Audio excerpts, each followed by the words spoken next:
was a beautiful morning on the island of Sodor. Thomas the Tank Engine's blue paint sparkled in the sunshine as he puffed happily along his branch line with Annie and Clarabelle. He was feeling very pleased with himself.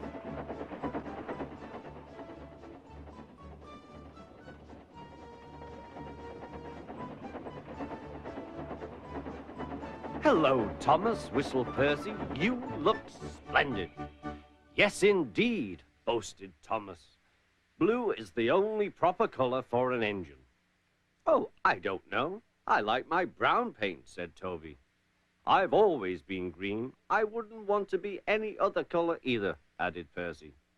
Well, anyway, huffed Thomas, "blue is the only color for a really useful engine. Everyone knows that."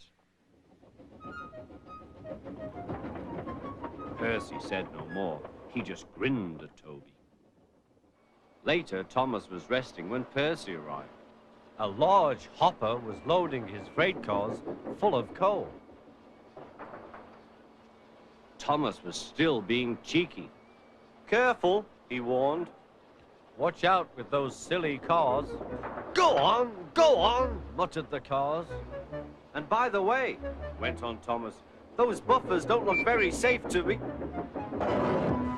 The last load poured down. "Help! Help!" cried Thomas. "Get me out!" Percy was worried, but he couldn't help laughing. Thomas's smart blue paint was covered in coal dust from smoke box to bunker. "Ha ha," chuckled Percy. "You don't look really useful now, Thomas. You look really disgraceful." "I'm not disgraceful," choked Thomas. "You did that on purpose. Get me out."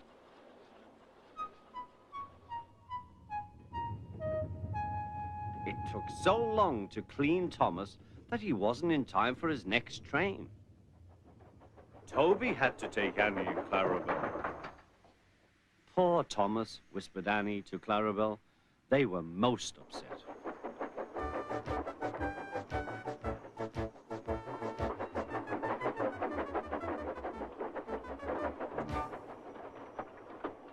Thomas was grumpy in the shed that night. Toby thought it a great joke, but Percy was cross with Thomas for thinking he had made his paint dirty on purpose. Fancy a really useful blue engine like Thomas becoming a disgrace to Sir Topham Hatt's railway. Next day, Thomas was feeling more cheerful as he watched Percy bring his cars from the junction. The cars were heavy and Percy was tired.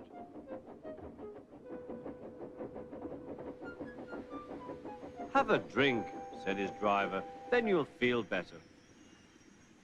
The water column stood at the end of the siding with the unsafe buffers. Suddenly, Percy found that he couldn't stop. The buffers didn't stop him either. "Oh!" wailed Percy. "Help!" The buffers were broken and Percy was wheel-deep in coal. It was time for Thomas to leave. He had seen everything.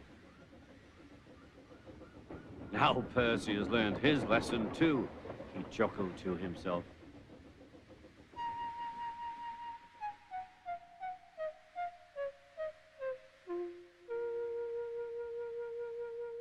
That night, the two engines made up their quarrel. "I didn't cause your accident on purpose, Thomas," whispered Percy. "You do know that, don't you?" "Of course," replied Thomas, "and I'm sorry I teased you. Your green paint looks splendid again, too. In future, we'll both be more careful of coal."